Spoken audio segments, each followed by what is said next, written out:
Awesome. All righty. Nice to see everybody. Ben, I'm going to make you a co-host in case my internet sucks here. I am on the Hawaiian Isle of Oahu. It has been raining catastrophically in Oahu, just to be clear. Like, I got all those alerts throughout the night of, hey, emergency, don't leave your place. Do not go out. The road is flooding, like all these different things. So not what you want to see for Hawaii, but we're hoping for some better weather today.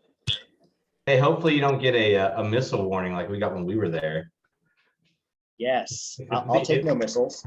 I don't want the incoming missile warning. That was terrifying. Awesome. Well, we're a couple hours behind here in Hawaii, so my family's still sleeping. So I'm out on the balcony, and so I hope everybody's doing okay. For Coffee Experts, pretty excited this morning because the amazing Lindsay McPhail is with us again, who I feel like I just like snook her into falling all kinds of crazy things. I'm like, hey, doesn't this sound like a really good idea? And wouldn't you want to come do this? And so, Lindsay, I appreciate you taking time out of your crazy day, recording content. I believe is that what you? What's going on? Tell us a little bit about what you're doing. Like, we get excited about this. I am doing some audio recordings for I'm making a course, so it's just come on, let's not be humble. Oh, it's on taking action. We're starting this Outsider Nation Field Guide series with a lot of different courses that are with our mission. And so the first one is on how to take action, but you got to deal with, the stuff before we can take action. So that's what I've been recording. I love it. I love the stuff. Like, that's the stuff we're going for. Oh man. All righty. So Coffee Experts Club, we've been doing a lot of cool stuff lately. If you haven't been with us, we've been talking through, obviously we've gone through new locations, we've dealt with people, we've been going into marketing pretty deep this last round. As we were coming out of people, we were talking about some marketing around holiday last couple iterations ago. I thought, why not dive into it? Everybody right now with coffee is wondering, what should I be doing with my marketing, whether it's holiday, whether you're live with us now or you're watching this recording later, you're thinking about, how can I bring more revenue into my business? How can I give more exposure? And so my goal with this month on marketing is talk to experts that we know. Collab team doesn't necessarily specialize in marketing. I think we specialized in some of the operational details that come out on the backside of marketing, like CRMs, emails, different things that you're doing on how you're communicating with large scale with your people. But we don't necessarily specialize in marketing. So I thought, why am I going to try and be an expert on things that I'm not an expert on? Why not bring in some people we really feel like are experts? And Lindsay McPhail is at the top of my list. So Lindsay, you've done a lot of really cool stuff. Let's just stop there, like full stop, period. Like, you've just done a lot of cool stuff. But I think the cool stuff, I was trying to explain to you a little bit to, who was I talking to, Ben? We were introducing Lindsay to somebody else the other day, but I was just talking about how you've done some really big, cool stuff. Move that bus, your barnstormers, like you've done some really just like, you guys have been in the middle of things that most people haven't. And I think we can take that for granted because it's just Lindsay McPhail and we love you and you're so personable and warm and we love being around you. But you've seen a lot of things that most people haven't seen. And then you made this decision. And I've told the story with Lindsay before, but I'll at the threat of sounding redundant now, I'll tell it again. Ryan actually introduced me to Lindsay and said, hey, I've got some friends that want to start into coffee here in Southern Oregon. And I told Ryan, bro, tell them not in Southern Oregon. I'd like it, like I was super overloaded with work. Ryan's like, please, let's just do a lunch together. I think you'll really connect with these people. And I'm like, okay, but only because it's you. I'm only meeting with them for lunch because it's you, Ryan. And so we met at a Chipotle there in Medford, sat down on those metal tables and had a conversation. And by the end, I'm like, I like these people. They've got something unique, and that's the thing I want you to speak to this morning, Liz, is I feel like you've done a lot of big things. You've done a lot of different things. You've recorded courses and you've offered different opportunities for people to follow you in other social media settings. But now you've wrapped it around coffee, and I think you've brought something pretty unique and pretty special with Outsider Nation. And so I'm just hoping that you can just like knowledge bomb us some things. I know you were nervous when we were talking on some of the pre-calls of, but franchises, and I don't know what franchises can do, and I don't know, and I don't care what anybody can do or can't do. All of us can process it with our own filter of what we can and can't do, but you've got ideas that are pretty brilliant. And so we just want to hear from you this morning some of the things that you've done, and then Ben and Drew and Tasha and Ryan and anybody else that joins the call are going to pepper you with some questions, and we'll see where it goes. Sound good? Okay. Yeah, sounds great. So I think because we were a part of a lot of different stuff, and Extreme Home Makeover like kind of built us a platform. But I also grew up in the Rogue Valley, so I've known a lot of people there. But what it did was it created this momentum to say, what can we do with what we have? And that's always been our like heart. And we've always been a part of nonprofits or little startups that I've done, from Barnstormers to the magazine to Fight Night, where there's no marketing budget. It's just me, playing around with what we can do.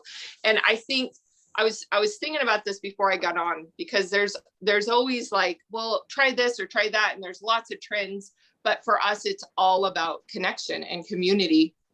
And I know you were talking about, marketing is for sales or for brand awareness. And of course that's true, but my heart, with anything that we do, from Outsider Nation to Facebook posts or emails, is connection. And I think sometimes it's easy. What I've seen a lot is people almost hating social media, because it's like, oh, I got to go post, or it's just this thing, it's this little whatever.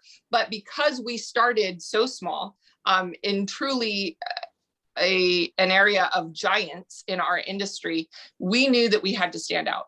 And because we come from a pastoral background, because we're both certified coaches, and we do love people, we wrote a mission statement that inspires us and that we say out loud every day. Coffee is not in our mission statement. Like it's not there. It's that we wake people up to their greatness through daily inspirational calls to action, so they can love themselves and impact their community. So we do that through coffee. We love coffee. I think we have really great coffee, but in anything we do, it has elements of our mission, from our stamps on our cups, like to our posts. So anything that I post is related to our mission, even sales. I try to have just a little something in there that gives value and encourages people and creates connection. And so any strategy that we look at is truly just based off of our mission.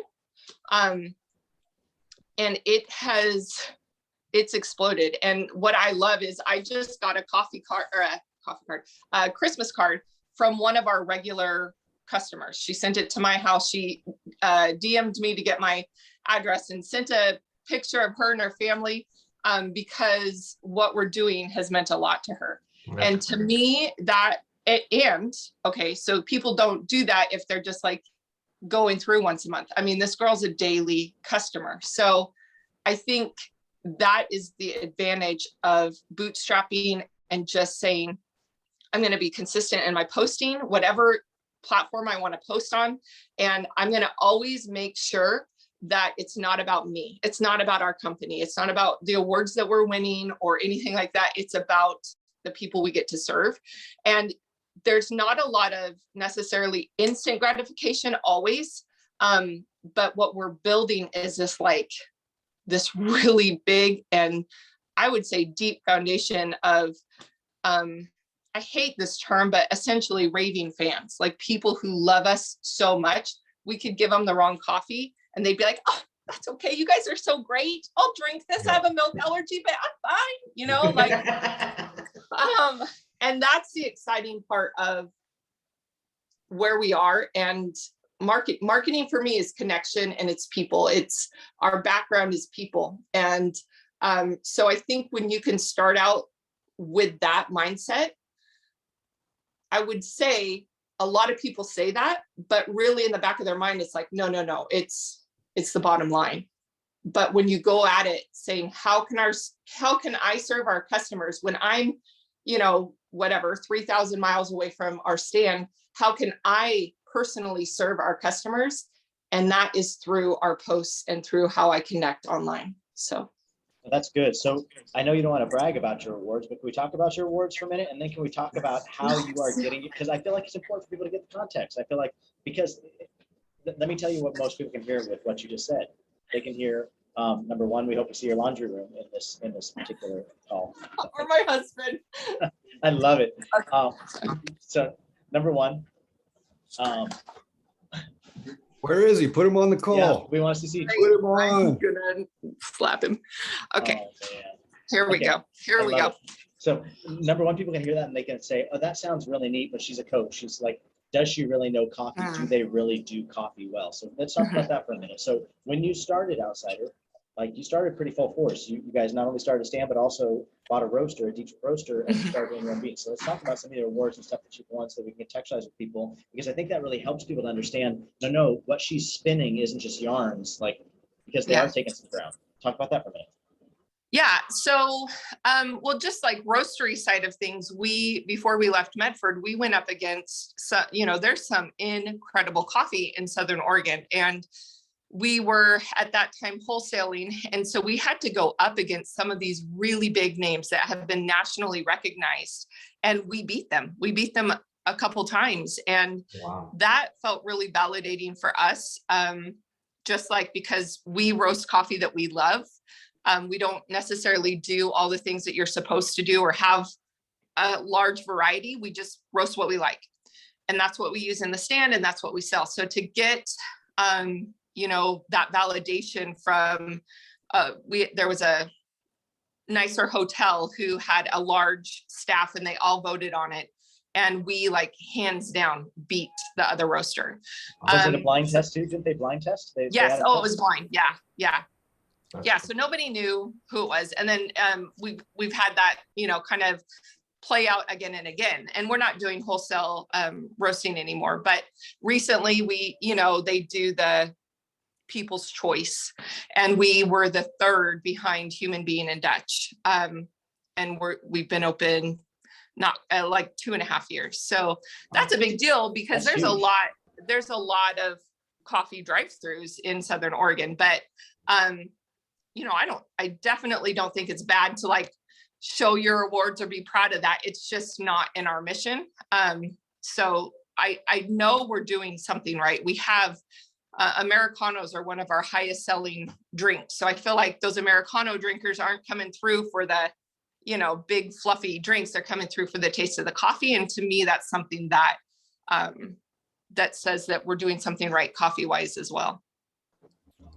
Good. Okay, so I don't want to lead too much of the conversation. I want you to be able to talk, but I love that you started with, I don't have much budget, because there are going to be people that watch this that are at 1 or 2 or 3 stands, and they're going to feel that same spot where I can't go out with some huge marketing budget. I can't go out and go and try to make a big splash right now in a holiday where everybody's competing for ad dollars on Facebook or whatever the social media is, So can you talk to us maybe about some of your guerrilla tactics or things that you do that you feel like this is something unique and this is something you should try and this is something you could grow and this is something that would be an easy on-ramp?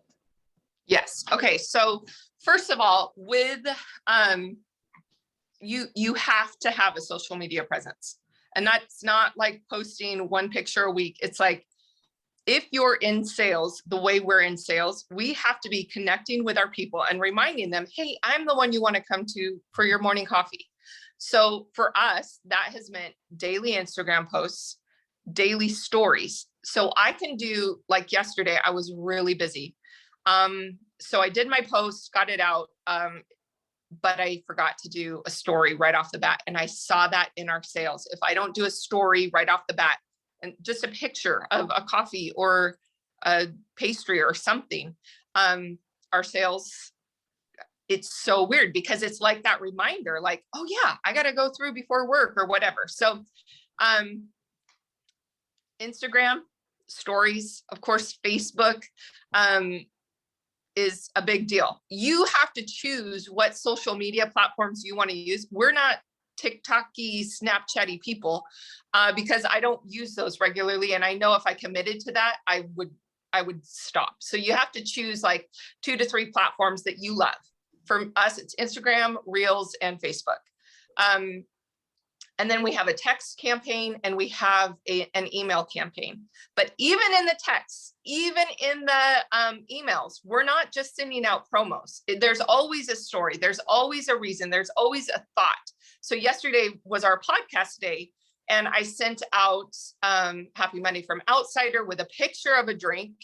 And I just said, come grab a coffee, and here's the link to our podcast. So for me, I feel like the podcast is that encouragement or something of value that we're offering besides hey, just come through. So I can almost see if I looked at the real-time sales from the time that I send out that text, because text and email, way more of your audience are going to see than Facebook or Instagram. Facebook and Instagram are free. Text and email have a little bit of a cost associated with it. We actually pay quite a bit for the texting because we have a bigger texting list, but it's worth it. So when you're bootstrapping, when you're saying, I need to get my message out to as many people as possible without breaking the bank, I think default is hitting boost on a Facebook post. But I mean, we almost don't do that. I just did one today, but I haven't done one in months. And if you are running Facebook or Instagram ads, it should somehow be funneling back to your email and your text, because those are where that's what you have the most control over. And like, email open rates are 30 to 40% versus, 3 to 6% maybe seeing your posts on Facebook or Instagram. So I think whatever it is, it has to be consistent. You don't need to spend a lot of money. I've even been posting on LinkedIn because I'm like, hey, businessy people, they need their coffee. That's like a lot of we're downtown. So consistency. And that's something that I've struggled with in every area of my life. And so for me, that's been my word this year, in just trying to be consistent with my posting, because it doesn't cost anything, consistent with stories. And then anything that I want to add to my marketing plan, I have to ask, is this sustainable? Can I continue to do this with the time that I have? So that's kind of where I'm at. I feel like that was all over the place. No, that's good, because I think it can stir up questions. And so Ben or Drew, or if you guys have questions, I've got more questions, but I don't want to just dominate. Ryan, Tasha, if you guys have questions, I want to be able to pepper throughout. And whereas I know normally we save questions for the end, but I think that if you have specific questions around what she just said right there, let's jump in on that. Yeah, I had a question. So when you post, do you do a lot of interaction with the people who comment and talk, or you just, so you don't just like post and ghost and be like, here's your post for the day, I'm out of here. So you do a lot of the interaction with people. No, you can't do that. I mean, you can, but that conveys that you really don't care about your people. And B, I just think even a simple like heart, sometimes I don't have time to go like respond to everything, but you can click the heart. I don't just sit and scroll. I mean, I can't. When you're running a business, anyone watching this knows, when you have a business and then you have, real life and family and all that stuff on the other side, you can't just sit there and be like, oh, here's a meaningful comment. But the least you can do is hit a heart or a like, or reply with an emoji. At most, there are times when you can thoughtfully respond. But here's the other part of that is I follow our followers. The whole idea that, I don't know who started this, but there's this stigma with social media that I need to have like all these followers, but be following like this many people. And that is vain. That's vanity and not about connection. So like when we have people follow us, I follow them if it's not a private account. And if it's not, I mean, some accounts are weird and I don't want that showing up in my feed, but I follow our followers. And I don't just follow them, like I take calculated amounts of time. Sometimes it's in the morning, sometimes it's night, sometimes it's both, but it's only like 5 or 10 minutes. And I'll scroll and I will like our customers' comment or their posts. Like I'm not just waiting for them to come to me. I comment on their stuff. That's the girl who sent me a Christmas card. Like we've gone back and forth. We've talked about parenting stuff. Like I met her in our drive-through. It's not like we knew each other. So I like to be involved in our customers' lives. Some people don't like that. And that's where I'm saying, like, I'm the owner of my tiny little company, so I have the freedom to do that. But even if you're just scrolling through and liking and putting like the hands up emoji on some of your customer stuff, it doesn't have to be deep. It doesn't have to take a lot of time. It's just saying, I see you, I appreciate you, and I'm with you on your journey. I like that. That's smart. It's good. Really good. How do you list build? Like how do you get people's phone numbers? How do you get people's emails so that you can begin to pepper them? And then maybe some sort of consistency on how much are you peppering them from email, from text? I know you said you text daily, but for the text daily, they opt into that, right? Like that was yeah. And I don't text everyone daily. So I text our wake up words to only to people who know that they're going to get a wake up word at 6 a.m. All of our other list, I usually only text once to 2 times a week. So here's how we list build is actually we use Square right now, although at some point we'll probably not, but they have this thing, just like people can insert or input their email after a purchase, they can also put in their phone number and get like rewards. So we've actually built quite a few with that. I have an opt-in list on our link in our profile on Instagram, which is where we get most of our traffic, where people can opt in or sign up. On our menu board, we worked with an agency last year, and we'll probably work with them again. And I'm trying to remember the name of the agency, but I can find it and you can link to them if you want. They were fairly reasonably priced. And basically what they do is they put a QR code, they give you a QR code on your menu board. Because we're small, you can't see our full menu. So we have a menu board in the drive-through. It's nothing fancy, but we put this QR code on there so they can scan it and see like all of our specials. So they scan it, but it takes them through Facebook with a third party app that I don't understand. They set it up for me, but we also get their phone numbers through that because they put it in real quick. And we also get permission off that QR code, which I have not done yet. And this is a part where it's like, I can't add one more thing, but we could actually message them through Facebook Messenger. So working with an agency on small things to set up what you don't know how to do is huge because we're not going to know how to do everything. So we use those. We use the QR code in our line. If we do an ad, we do it where what they click on, they have to give us their email or their phone number. So all of that's funneling back. When people join our Facebook group, we ask for their email address. Now they don't have to give it to us, but most of the time they do. So that's kind of how we're collecting right now. Also, I made a quiz, like what kind of outsider are you?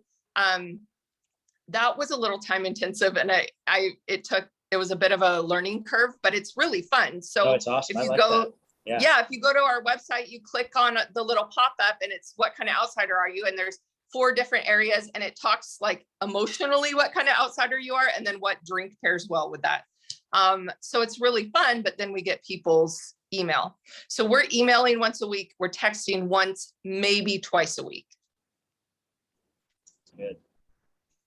Other questions? When you're writing sorry, and coming Tasha. up with your Tasha, were you talking? Sorry, Tosh. Oh, you were muted. Ladies first, always. If you've got questions, unmute and let's ask, and then I'll have Drew. Sorry, Drew. When you're posting on Instagram or Facebook, are you consistent with the time that you're posting every single day, or is it just when you have time to do it? Well, hold on. I'm sorry, I gotta plug out. No, I'm not. I like to do it in the morning. I'm 3 hours past. So our huge customer base is in Oregon. I'm in South Carolina. So I do wait until like between 5 and 6 a.m. To do the post because that's seen all day, but I get it out there before the morning rush of people. And you can use a scheduler to do that. But that's like the goal of my life is to have all my posts like pre-scheduled, but I don't. So I get up here, do my morning stuff. And then if I post between 8 and 9, it's between 5 and 6 at home. But then the stories, I do one in the morning and then I do one 3 o'clock here. So by noon out there. So I can do like the afternoon pick me up. Because of course, afternoons are so slow. So I usually just do one post a day and that's the same post for Instagram, Facebook, and LinkedIn. Although sometimes, you got to change the wording a little bit. And then I do a couple stories here and there. And I also share our customer stories all the time. If someone tags us, those are always just shared instantly. Perfect.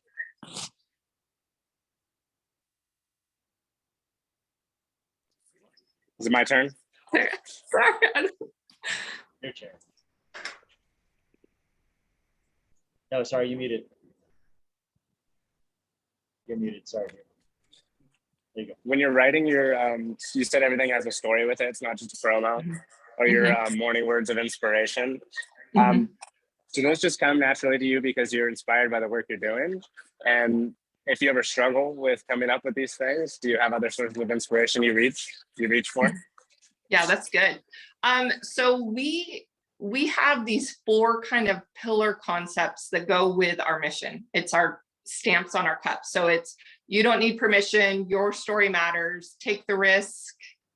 Dang it, I always forget the 4th one. Anyway, there's a 4th one.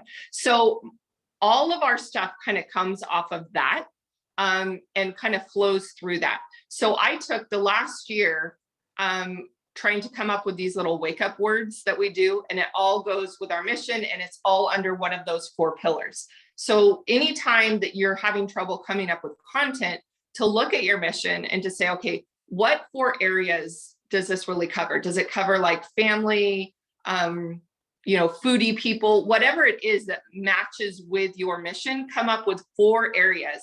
And then just write out, like, do a brain dump. In fact, right before this, I batch, even if I don't get it scheduled, but I write it out every week. I just brain dump ideas, but they're all under those 4 categories. And then, like, when I'm scrolling Instagram or doing anything, if I'm listening to a podcast or a book and I hear like a quote that I love or an idea that I love, if I'm scrolling, I take a screenshot and save it. Or if I'm out here, I drive like hours a day. So I'm usually listening to a podcast. So I'll just take a little note in my phone and keep it. And I'll either quote the person or I will kind of use it as inspiration to create my own words. But if you don't know like what to post about, then it's always going to be harder to come up with something meaningful. So that's why it's important to be passionate about your mission or elements of your mission. And what does that include? I know, like, this is where I get caught up, because I know, like, with franchises, they write your mission.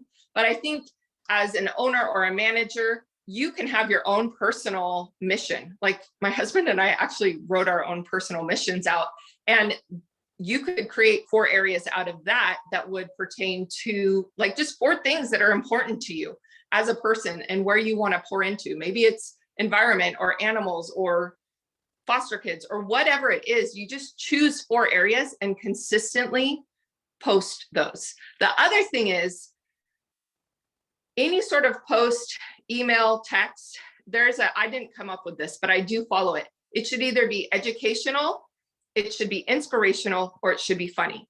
If it's not one of those 3 things, don't post it, because it's probably just about you and it's probably just about sales. And people are just going to scroll. That's good. I love that. So tell me, when it comes to, sorry, I'm going to have much more questions. Anybody else have any questions? Raise your hand if you have any other questions. Otherwise, I'm going to keep that going. Ryan, you've got to be full of questions, bro. Are you just being nice? Ryan knows. He's the pro. He is a pro. Okay, he's like, I told you that in 2007. So my question for you would be, people hearing this, they could say, yeah, but Lindsay, isn't it about sales? Like, I mean, when it all comes down to it, it's cool to have a feel-good message. It's cool to want to connect with my people. But if my sales aren't growing, like they're shrinking, and then I've got to make some hard decisions on how does labor work, or what am I cutting back, or like, how do you feel like your messaging translates into dollars? I know our messaging translates into dollars. I can see it in just the logistics. If I don't post, our sales go down. But here's the thing, it's because we had to, from the start, say, how are we going to separate ourselves from the big dogs? And the big dogs have great pictures. They're really sexy, and they have a sales team, and they know what they're doing. I don't. Like, I don't know what I'm doing, but I know people, and I love people. And I have just done what I know how to do, and it translates into sales. But here's the problem. If our goal is sales and not completing our mission, then that's going to kick our butts anyway. And I know that sounds a little like woo-woo voodoo, but it's the truth. If my goal is to sell as many cups of coffee as I can in a day, I mean, that might motivate me and get some short-term sales in.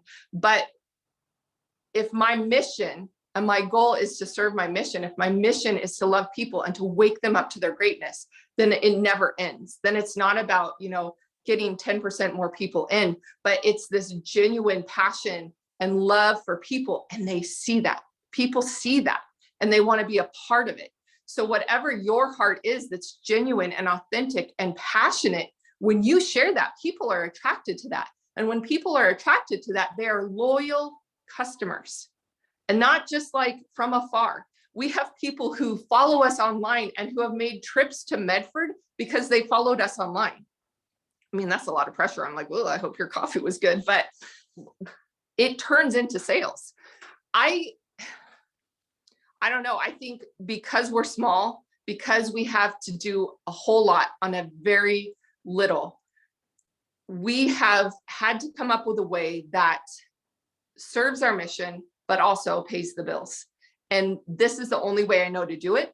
And it's paying the bills. And we've seen double-digit growth since we started. Like, it's continuing to grow. And like you said, we shouldn't be as successful as we are. We shouldn't be seeing the sales like we're seeing them because Southern Oregon is so saturated. So I know our mission and our message and making the content meaningful does translate into sales, even though that's not my goal. That doesn't sound smart, but it's just how I know how to operate. Good. So tell us a little bit about your podcast and tell us why you do your podcast and tell us how you feel like your podcast feeds back into coffee, because like Ben said, that's pretty unique. Like, that's not something that you see a lot of coffee vendors do. Like, they don't get out there and use a podcast to generate sales. How do you feel like podcasting meets with getting people to come through your drive for a cup? It's just playing into that underlying mission of waking people up to their greatness. So it is unique. I mean, we want to be known as the personal development coffee company, and everyone's going to have their different way that they, I don't necessarily know that people listen to the podcast and say, hey, I need to go buy a cup of coffee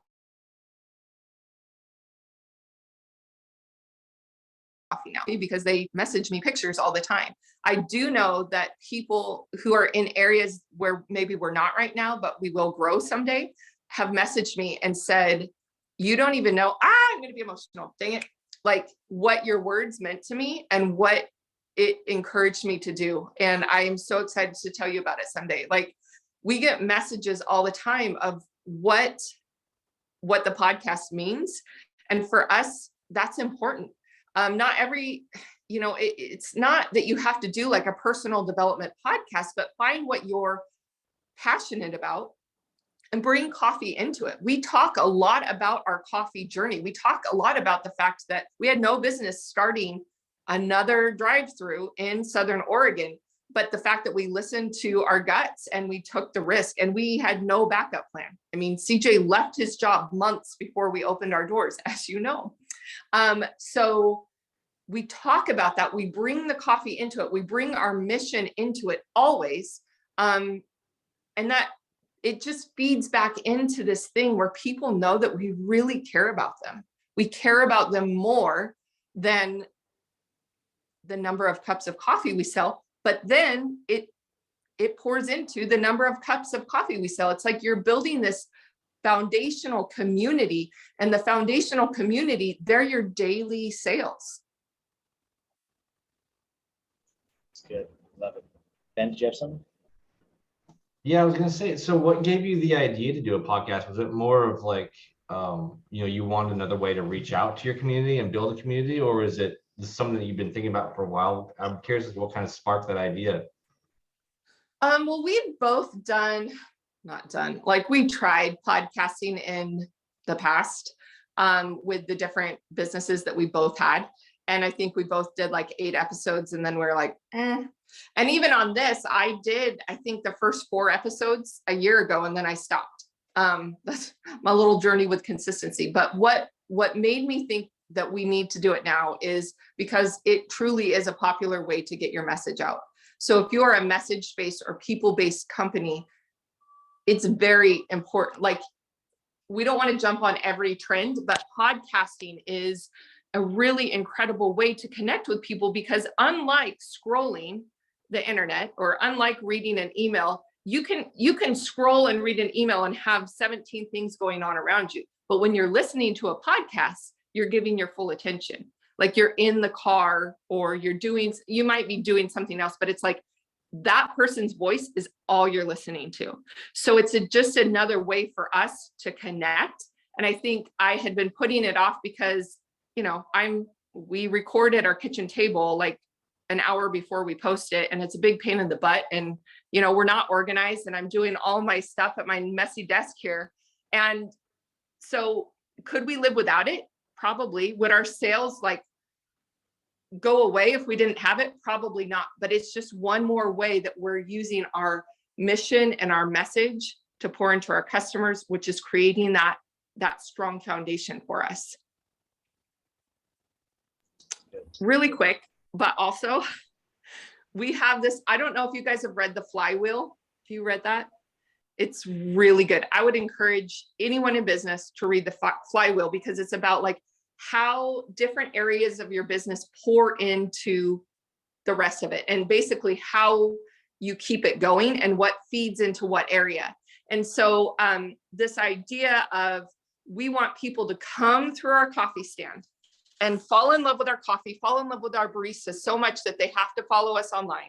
Then they start listening to our podcast, then they join Outsider Nation, and then they, sign up for a course that isn't, it's going to be a couple $100, and then they become daily customers. And so it's a cycle, because then they go back through the window and they go back, you know what I'm saying? So it's the cycle of feeding your customer base. So Flywheel, I don't know who wrote it, I just read it, is really awesome in saying how does this all fit together? Because it could look like it's just like a bunch of random stuff, but when you're saying, no, the podcast actually feeds into Outsider Nation, which actually feeds into this online sales that we want to do. So we're not just creating income at the window. Like for us in our unique business model, that's kind of what we're thinking. So when it comes to you doing the flywheel method or something like that, do you feel like at the window you're telling people about the podcast? At the window, are you telling people about your social media presence? At the window, are you asking them to sign up for something and giving them something using some sort of lead magnet that's going to benefit them if they do, like some kind of promo? And then Lindsay, frame up in your brain, because I'd like to address this before we get off today. How are you guys with some promos? What promos have you seen really work, especially incorporating social into how you're doing promos? That'd be awesome. Okay. That's where we need to be better. Our baristas, I post for our team, the podcast in a Monday motivation thing, just so they can be like, hey, have you checked out our podcast today? Now I'm not That's there, WhatsApp, so I don't right? know. That's in WhatsApp. What's that? You drop that Yes. in WhatsApp? Yeah, I don't think I added you to that group. It's a whole separate thing because you get bombarded already. But so they're supposed to say, hey, it's Monday. Have you heard our podcast? I'm guessing they probably don't do that a lot. And that's where we need to amp it up. I'd love to have a QR code up there that's just to our link tree so people could just connect. And that's a really good idea. But right now it's just people loving us so much. And our menus are all on social media too. So we have a lot of people doing that, but no, there's nothing like a QR code right now, but that's an excellent idea. Promo stuff. Partnering with other businesses. We just partnered with, I can never say it. It's like Volumus or Volumos. Spend a good amount of time here, because I feel like you do this so good. You do so good at partnering with other people. So spend some good time here. Yeah. So, well, it's just that. It's looking for other small businesses who are going to complement coffee and not see you as a threat or whatever. And you do giveaways from time to time. Having Volumus, I can't say her name. Whatever. Kimberly is the owner. Have us be a part of her giveaway. And then she's been a part of our giveaways before. We just went up 150 followers just from that one little thing. So we try to, you don't want to overdo it, honestly, because people are like, I don't want to do one more giveaway. I'm not going to follow this whole group of people. But when you do it strategically, maybe once a month, during the holidays, we tend to do a little more just because people ask us to be a part of their giveaways. And I don't ever want people to feel like we're too good or we're not we don't want to put our arm around them and be in community with them. So partnering with other businesses who are just a little bigger than you in terms of followers for a giveaway, at least once a month. When you say giveaway, what do you mean by giveaway? We do, I think on this last one, we did like a $25 gift card and 2 bags of coffee. If you have a mug that you're wanting to promo or whatever, shirts don't ever work. I hate shirts. But just like for us, getting a coffee card into the hands of somebody else who wouldn't normally come to us is a big deal. So we try to keep it 25 and under, and then it just depends on who's asking and how much we've given away that month. But also, you don't have to wait for somebody else to ask you. You could just find, what I find is, honestly, okay, I'm going to try to say this a nice way. So there are girls or women in our community who are like influencers. I hate that word, but that's what they are. And they have tens of thousands of followers. And when we first opened, we're like, we're going to hire them. We're going to pay $400 a post. And when they mention us, people are going to come through. And it didn't work. But you know what does work is micro influencers. And that means like under 2,500 people, because they tend to have like more engagement. So the number of followers just doesn't always matter.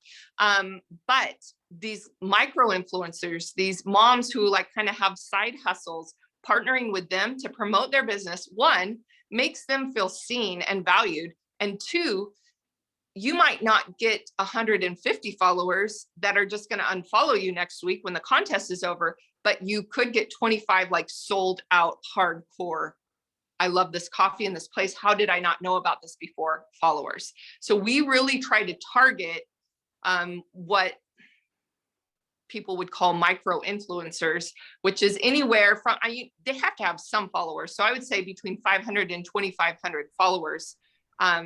When we're looking. Give us an example. What's that? Like, give us an example of something that you've done with somebody that you felt like was a promo that turned into something that was good. Do you have anything that comes to mind when I say, hey, who's somebody good that you partnered up with? What was something that you offered that was the promo? And how do you feel like that benefited you to just grow your list? Was that the goal? Was that the outcome? Mm-hmm. So we did a partnership. I can't remember her name. It was a flower company. And she, I don't know what her name was, but we partnered up with other women-owned businesses in Southern Oregon, and they were all either our size or smaller. She had maybe 1,500 followers, and we all just gave something, and she hosted it on her page. We didn't even host it, but the fact that we were a part of it really kind of gave her some validation. And I know that she went up several hundred. We probably went up on that 150. But when you think, okay, I'm giving a $25 gift card, so it's really more like, $10 our cost or less. If the people actually even use it, it's way cheaper than buying, not like you would never, ever, never buy followers, but like pay for advertisements that, are supposed to bring people to you or paying for leads. I just heard something that on Facebook, it costs like $6 to $7 per lead these days. And I don't know if that's accurate, or I could give something $10 and I think I got 50 followers for that one little promo. And they're true followers. Like they're commenting, they're engaging, and that's worth your money. That's good. Okay, but do you want to know what other promos or no? Yeah, I do for sure. I want to know the promos. Was that all you wanted to? Yeah, I do want to know other promos, and I also want to know okay, that you're partnering with. Like, talk to us about some of the people you partnered with, where they buy a gift card. Like, tell me that whole thing, where they like come through today, and like this person has already bought. Oh yeah. The power hour, different ways with local businesses. We do power hours where the local business buys coffee. It used to last a whole lot. So a customer has to buy something and then they get their coffee for free. And basically the business is sponsoring a $150 gift card. So when, Susie comes through and buys a cinnamon roll, then the business will buy her $4 latte or whatever. And we just run it until the gift card runs out. But this time it ran out in like 50 minutes or so. So it's a little crazy. What that does is, it just builds community relationship. This last one that we partnered with was a construction company. So it's not like people are going to be like, hey, come build my house now. But it does create for them brand awareness because we're they only had a couple hundred followers. So it helped them, but it also, just cements in their mind, like, oh my gosh, I went through Outsider one day and this construction company bought my coffee. And so when you see their name again, you're like, oh yeah, they're the ones who bought my coffee. So we partnered with insurance companies, small boutiques, construction companies, landscape companies, and we've done that. We kind of stopped for a bit, but we're really picking up now. And it's been a great way to just partner with community. And then when you're partnering with these people, there's so much more just from the company, there's more loyalty. So we partnered with a State Farm agent for Power Hour. And since then, A, he's a daily customer. And then B, several times a year, he sends out these coffee cards. It's basically a prepaid coffee card where we give him a discount. He pays like $4 a piece and they come in and get a medium drink or whatever. I hope we're not losing money on that, but you know what I'm saying. So he mails it to them and they bring it in and then we just keep the cards and he pays his invoice, but he does this several times a year. We did the same thing with a local real estate company. They sent out flyers with a free drink card on the back of it was like a postcard that they could get any drink they wanted. And we just had their card on file. Now, they didn't tell me before they sent that out. So that was a little challenging the first day. But those are some fun things that we've done to just partner with businesses because there's so many businesses that you could just continue to partner week after week. Power hours are hard because you don't want to do too many because then it's just like, oh yeah, another power hour. Like you want it to be a little sexy. So I think we do 2 a month maybe. How are you approaching that with businesses when you are, telling about your power hour and how you're going to do that? How are you getting them to do this? Well, we sent out an email in the beginning just saying, hey, this is what we're doing. We sent it to our whole list, even though I know most of our list doesn't own businesses. And we got a great response from that. We have a thing on our website, like a page on our website that they can go to. And a lot of it is word of mouth. So once you get your first couple people scheduled and businesses see it, they, I got 3 businesses from this last one that we just did saying, hey, I want to do a power hour. And when you're only doing 2 a month, like that schedules out. And every single time you do a power hour, another business is going to see it and say, hey, I want to be involved. So at first it was just email. And from time to time, I'll put like in the footer of our emails, what a power hour is and the link if they're interested in sponsoring one. But really, once we get going, it's truly word of mouth. I think we had reached out, like we sent actual, not cut, copy, paste, but actual messages to a handful. I'm trying to remember, my husband and I did this the very first time. And we got like our first 6 scheduled. And then we didn't have to do it again after that. Yeah, I feel like if I was a business and I saw somebody doing that, it kind of would grab my attention. So it's just starting it. And then from there, it should snowball effect. Yeah. Especially to realize, like we're talking coffee right now, and that's great. That's why we're on Coffee Experts, hence the title. But like every business is looking for a way to grow their followers, you know what I'm saying? Yeah. And every business realizes a crap ton of cars come through your drive-through every single day. And if that person, you get the visibility of their business in front of your people. So it can be a sexy thing, like Lindsay was saying. And especially I know Tasha, Reno is such a like tight knit marketplace. Like I feel like, and especially like your homegrown local, like you've probably got more contacts than you realize. And I think that is a really cool thing for us to think through. Other questions? Or Lindsay, follow-up thoughts? Oh, mercy. I don't know how to do this. No, it's okay. Sorry. We can still hear you. Unless you leave the call, and then we can't hear you anymore. It's classic. And that's she just mic dropped us. Peace. She's just like, that's as much as I'm going to give you today. So did you guys have questions? Ryan, you're so good at this stuff. And I know that in a different application, but if you have thoughts, here comes Lindsay back in. But if you want to add some thoughts before she jumps in.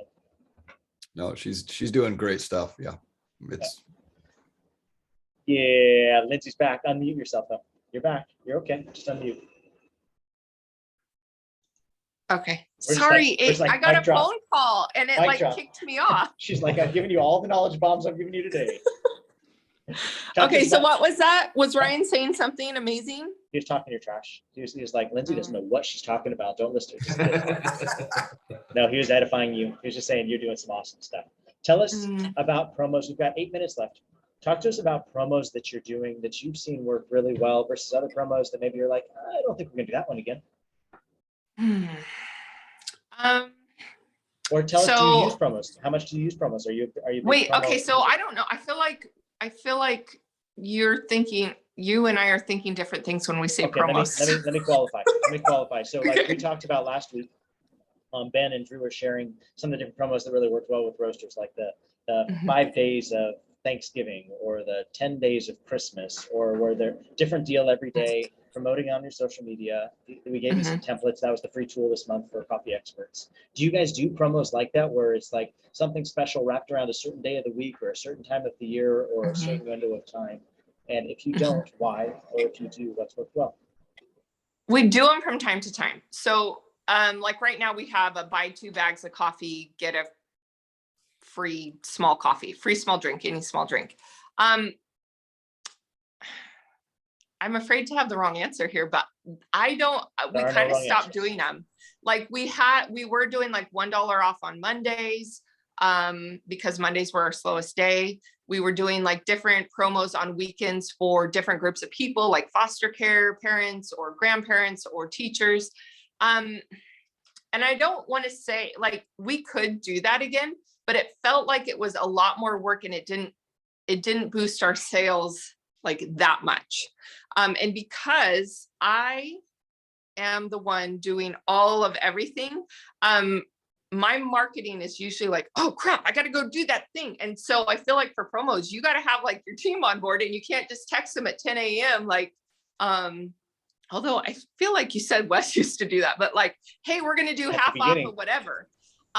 When I was working in the stand and I was opening, I'd be like, hey, we're going to do this today. And I'd post about it. But there's a certain level of organization that I don't currently have. So we don't do a ton of promos, but we do like different things. Like we're doing an ugly sweater promo on the 16th or 17th, whatever that Friday is.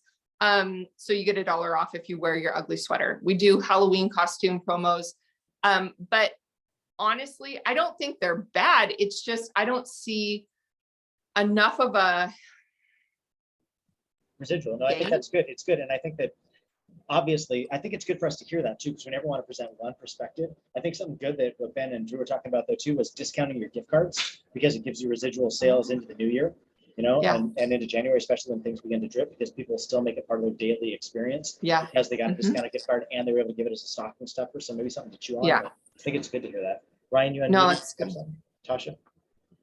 I was just going to say, hearing your perspective on the promotions, you know, it's great to have that one day of crazy sales, but it sounds like your motive is to build these long-term regulars and these long-term customers. And so the promotions you're doing are really targeting that crowd and keep them coming back. You know, ugly sweaters and Halloween costumes, someone's probably not going to dress up and do that just to get it that day. It's going to be those regulars and that human interaction and those connections. And I kind of like the idea of that versus a crazy burnout of one day that these people are coming just because your drinks are discounted and then they're leaving. You know, the hope is to keep their attention there, but a lot of the time they're just coming for the free product. Yeah, and I think that's great. I mean, as you're saying it, I'm like, dang, we probably should be doing this at least once a week, because any extra sale is a great sale, but we're also running a skeleton crew right now. And even doing that power hour last week, I was like, how's this going to go? So when we think of doing things like that, I guess that's just our default, is what you're saying, is we're going to play to our regular loyal customers. And maybe, I don't know, I haven't seen a huge increase when we say like, hey, get a $3 whatever. On Mother's Day, we do $3 drinks, but we don't have the following that, you know, human being in Dutch has. So when you have a huge following and you're like, hey, $3, whatever, people are going to rush to you. But I just don't feel like that gives us a huge boost more than like if I do a free drink giveaway in our Instagram and then I text people out, hey, we're doing a free drink, whatever giveaway, I get new followers. And for some reason, our sales always go up when I do that. And it's just a stupid free drink giveaway. And I don't have to like put it on the calendar and prep our team. So that's another thing I was gonna say. What you were saying is preparation is key. I mean, I can't tell you how many times it's been like, oh crap, I forgot about this. And then your team's upset. The customers are like, get your act together. You know what I mean? So again, I like the fact of really tuning in on the ones that aren't gonna cause stress, that are gonna be profitable, but also are marketed to your regulars. I mean, that's a nice run business in my eyes. Oh, it's good. Yeah. I think too, there's probably a mix of both, right? You've got the slow and Yes. steady burn. You know what I mean? Yeah. That's what's keeping people churning, keep it come back Yeah. and come back and come back. But then the spikes where maybe you do realize like Tuesday afternoons suck. Could we do something cool on Tuesday afternoon and bump sales just for that to help us like even out our sales across the board? So there's probably a good hybrid in there too. I like that. That's good. I think so too. And honestly, if I had one other person helping me with this, who was an organized sort, who could like do it, we would probably do more promos. Okay, but let's talk about that for a minute, because last 2 minutes of the call, what if somebody watching this is like, I freaking hate marketing. Please, dear God, don't tell me I've got to get on social media. Like there are people out there like that love their craft, but they don't love the social media marketing end of things. What would your words of encouragement be to them? What do they just have to like knuckle down and grit and bear it the same way you do with your finance stuff? Because I know you hate doing finance stuff.